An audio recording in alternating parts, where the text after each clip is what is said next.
السلام علیکم دوستو، میں محمد شہزاد ہوں اور میرے ساتھ موجود ہیں قمر بھائی۔ تو آج ایک اور ویڈیو میں آپ کو خوش آمدید کہتے ہیں، لیکن آج ہم دونوں بہت افسردہ ہیں کیونکہ جب پاکستان کو بنگلہ دیش کے خلاف 2 ٹیسٹ میچوں میں شکست ہوئی تو تب بھی افسردہ ہوئے تھے۔ پہلے ٹیسٹ میں ہار ہوئی تب بھی افسردہ ہوئے تھے، دوسرے میں ہار ہوئی تب بھی افسردہ ہوئے تھے، لیکن جو انگلینڈ نے پاکستان کرکٹ کی تباہی کی ہے نا، اس پہ تو ہم آج بالکل ٹوٹے ہوئے ہیں۔ تو پاکستان نے جب 556 رنز بنائے تو ایک دفعہ تو لگ رہا تھا کہ پاکستان کے بالروں کو فائٹ کے لیے ایک اچھا ٹوٹل مل گیا ہے، لیکن پاکستان کی بالنگ کا تو جو ہے نا بالکل ہی ستیہ ناش ہو چکا ہے اور کوئی ایسا پلیئر نہیں ہے کہ جو وکٹ لے سکے۔ تو پاکستان نے بنائے تھے 556 رنز، انگلینڈ نے تیز ترین 823 رنز بنا دیے ہیں۔ ٹیسٹ کرکٹ میں یہ تیز ترین 823 ہیں۔ تو اس طرح انگلینڈ نے 267 رنز کی لیڈ لی ہے، جس کے بعد پاکستان کی ٹیم 152 رنز پر دوسری اننگ میں 6 وکٹیں گوا چکی ہے۔ تو اب پاکستان کی صرف 4 وکٹیں باقی۔ تو آج پاکستان کو 90 اوور کھیلنے ہیں اور پاکستان کی صرف 4 وکٹیں باقی ہیں۔ تو پاکستان تقریباً 99% میچ ہار چکا ہے، بس صرف 1% رسمی میچ باقی ہے، جو وہ تقریباً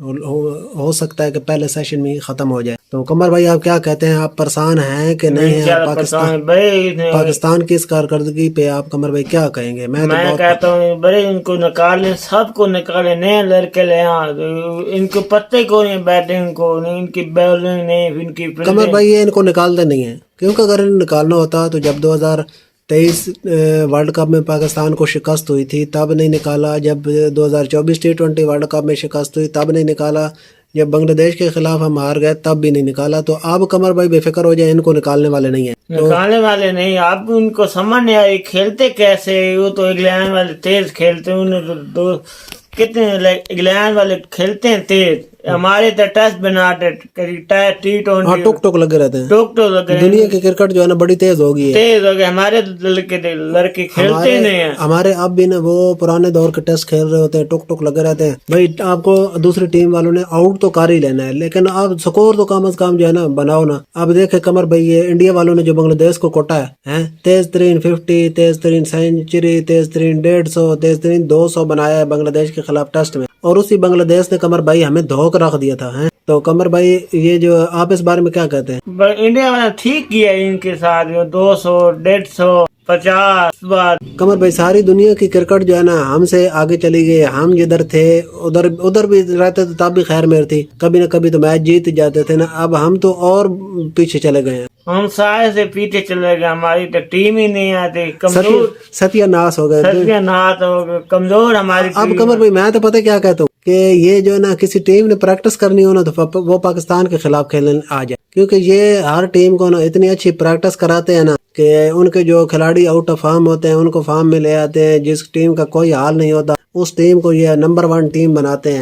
یہ نا ہماری ٹیم تو اب دوسری ٹیموں کے لیے پریکٹس ٹیم بن گئی ہے، تو اس سے اب ہمیں تو کوئی توقع نہیں رہی ہے قمر بھائی۔ اور دوسرا انگلینڈ نے پاکستان کے خلاف ریکارڈوں کی بھی بارش کر دی ہے، اتنے ریکارڈ بنائے کہ قمر بھائی میں آپ کو گن کے بتاؤں نا تو آپ حیران رہ جائیں گے۔ قمر بھائی میں آپ کو اب کچھ ریکارڈ بتاتا ہوں۔ ٹیسٹ کرکٹ کا دوسرا جو ہے نا سب سے بڑا ایک اننگ میں ٹیم ٹوٹل انگلینڈ نے بنا دیا ہے۔ اس سے پہلے سب سے بڑا ٹیم ٹوٹل تھا سری لنکا کا 952 رن، جو سری لنکا نے 1997 میں انڈیا کے خلاف بنایا تھا، لیکن قمر بھائی اس میں سری لنکا نے 4 دن کھیلا تھا اور انہوں نے کتنا کھیلا ہے، انہوں نے ٹوٹل 1.5 دن تقریباً کھیلا ہے، 1.5 دن میں انہوں نے اتنا سکور بنا دیا۔ انگلینڈ کی جانب سے سب سے بڑی پارٹنرشپ بنی ہے کسی بھی وکٹ کے لیے، یہ پاکستان کے خلاف یہ 454 رن، اور کسی بھی ٹیم کا پاکستان کے خلاف یہ پہلی بار 800 رنز ہے ٹیسٹ میں، ٹھیک ہے قمر بھائی۔ تو انگلینڈ کی جو اس سے پہلے بڑی پارٹنرشپ تھی وہ 411 رنز کی تھی۔ اس کے علاوہ قمر بھائی ہیری بروک جو ہے وہ دیکھ لیں آپ، اور ٹیسٹ کرکٹ میں قمر بھائی 4 دفعہ نا انگلینڈ کے دوسرا 800 سے زیادہ سکور بنے، جس میں سے 3 انگلینڈ کے ہیں۔ ایک انگلینڈ نے بنایا تھا آسٹریلیا کے خلاف 1938 میں 903 رن، اس کے علاوہ 1930 میں بنایا تھا ویسٹ انڈیز کے خلاف 849 رن، اور اب پاکستان کے خلاف بنایا ہے 823 رن۔ تو یہ صورتحال ہے قمر بھائی، اور پاکستان کے خلاف جو کسی بھی ٹیم نے سب سے بڑا سکور بنایا تھا نا، وہ 1958 میں ویسٹ انڈیز نے پاکستان کے خلاف 790 رن بنایا تھا، وہ ریکارڈ بھی ٹوٹ گیا ہے۔ تو یہ قمر بھائی تھوڑے سے میں آپ کو ریکارڈ بتا رہا ہوں، اس کے علاوہ اور بھی بہت سارے ریکارڈ ہیں جو انگلینڈ نے پاکستان کے خلاف جو ہے نا توڑ دیے ہیں۔ تو پاکستان کرکٹ ٹیم کا، پاکستان کرکٹ کا ستیہ ناش کر دیا ہے، اور میرے حساب سے تو پاکستان کرکٹ جو ہے نا وہ کل مر گئی۔ اللہ، میں کہتا ہوں شام مقصود کو کون کپتان بنا، فراز کو نہیں بناتے، نہیں بلال آصف ہے، نہیں اس بلال آصف ہاں قمر بھائی بلال سے بڑا اس کو لے آتے، فراز وکٹ کیپر اس کو کپتان بنا دیتا ہے۔ ہاں قمر بھائی اب پاکستان کرکٹ کی جو بقا ہے نا، پاکستان کرکٹ اسی صورت بچ سکتی ہے کہ فراز احمد کو کپتان بنایا جائے، لیکن یہ عقل کے اندھے ہیں اور انہوں نے ضد بنائی ہے، یہ کہتے ہیں ہم نے پیچھے مڑ کے نہیں دیکھنا۔ پیچھے مڑ کے آپ تب نہ دیکھو بھائی جب آپ کی ٹیم کی کچھ حالت ہو، یہ کھلاڑی کچھ کھیل رہے ہیں تو پھر تو ٹھیک ہے، بندہ پیچھے مڑ کے نہ دیکھے، لیکن جب ٹیم کا یہ حال ہو اور آپ کو پاس ایسا کوئی بندہ نہیں ہے جو آپ کی کرکٹ کو کھڑا کر سکتے، تو قمر بھائی یہ بے شک نا پہلے بابر کو انہوں نے کپتان بنائی رکھا ہے، اب یہ رضوان کو بنا دیں یا دوسرا شان مسعود کو بنائے، جس کو مرضی ان کھلاڑیوں میں سے بنا دیں تو ٹیم کے رزلٹ میں تبدیلی نہیں آنے والی۔ اب صرف اور صرف یہاں سے ہمارے حساب سے تو بچا سکتا ہے پاکستان کرکٹ کو، جیت کے راستے پر لا سکتا ہے، تو وہ صرف اور صرف ایک ہی بندہ ہے، وہ ہے سرفراز احمد۔ بھائی صاحب میں کہتا ہوں فراز کو لے آئیں، تو T20 کا، ون ڈے کا، ٹیسٹ کے تینوں کو لے آئیں، ہاں تینوں کوئی کپتان بنا دیں، بنا لے آئیں، ابھی ان کا چانس ہے فراز کا۔ ہاں اس کو بلا پانی پلا، اس نے ریٹائرمنٹ نہیں لینی، ہاں بالکل، لے گا، ہاں لیکن اس کے باوجود انہوں نے کمر اس کو ہٹا دیا۔ کمر ہٹا دی، ویسے انہوں نے ہٹا دی۔ بابر کو کپتان بنایا، بابر نے کیا کیا ہے؟ بابر نے کیا کیا؟ نہیں، بابر اتنے سال بابر نے کپتانی کی ہے، ایک بھی ٹورنامنٹ بابر نے نہیں جتوایا،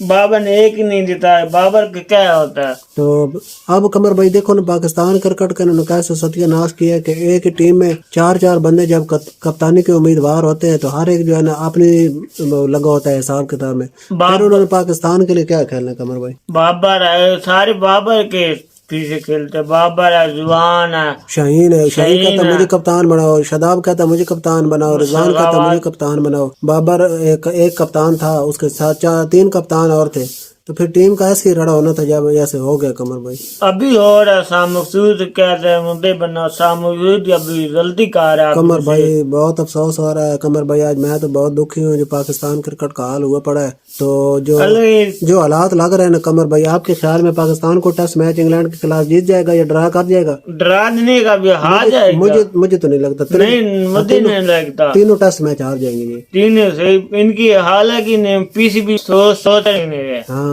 قمر بھائی وہ دیکھو نا، کمران غلام تھا، ریرا تھا، دوسرا ان کو نہیں کھلایا، سیم زوب کو کھلا دیا، جب سیم زوب کو کھلانا تھا تو تب اس کو کھلایا نہیں ہے، اب جب اس کو کھلانا نہیں تھا تو تب اس کو کھلا رہی ہے۔ اب یہ اس طرح کریں، اگر یہ بچنا چاہتے ہیں نا تو شان مسعود کو اپنر کر لیں، تو اس کے بعد سیم زوب کو جو ہے نا باہر بٹھائیں، اس کی جگہ ریرا کو لے آئیں، کامران غلام کو لے آئیں، اور فراز احمد کو جو ہے نا ٹیم میں ڈالیں۔ فراز احمد کا تجربہ ہے، اس کے تجربے سے فائدہ اٹھائیں، تو تب جو ہے نا کچھ نہ کچھ اور۔ تو قمر بھائی ٹھیک ہے، آج کی ویڈیو ادھر ہی ختم کرتے ہیں۔ میں کہتا ہوں پی سی بی کو، میں کہتا ہوں ان کو ہٹا دے، چاہتے کو بابر کو ہٹاؤ، بابر زوان کو ہٹاؤ گے تو ٹیم ٹھیک بنے گی۔ ہاں قمر بھائی آپ کی بات بالکل ٹھیک ہے، بابر کو ہٹاؤ، زوان کو تو ہٹاؤ گے تو ٹیم قمر بھائی شہین کو بھی، شہین کا کیا، شہین کو ہٹاؤ، نسیم شاہ بھی ٹھیک ہے۔ ہاں چلو ٹھیک ہے قمر بھائی، آج کی ویڈیو ادھر ختم کرتے اللہ ہیں۔ حافظ، بائے تو بہت میں کہتا ہوں افسوس کے ساتھ پی سی بی کیا کر رہا ہے، پی سی بی تو ویسے بیٹھا ہے۔ ٹھیک ہے قمر بھائی، ٹھیک ہے، اب آپ سے اجازت چاہتے ہیں، ادھر ویڈیو ختم کرتے ہیں۔ اللہ حافظ قمر بھائی، بائے بائے، ملتے ہیں اگلی ویڈیو میں، تب تک کے لیے اللہ حافظ۔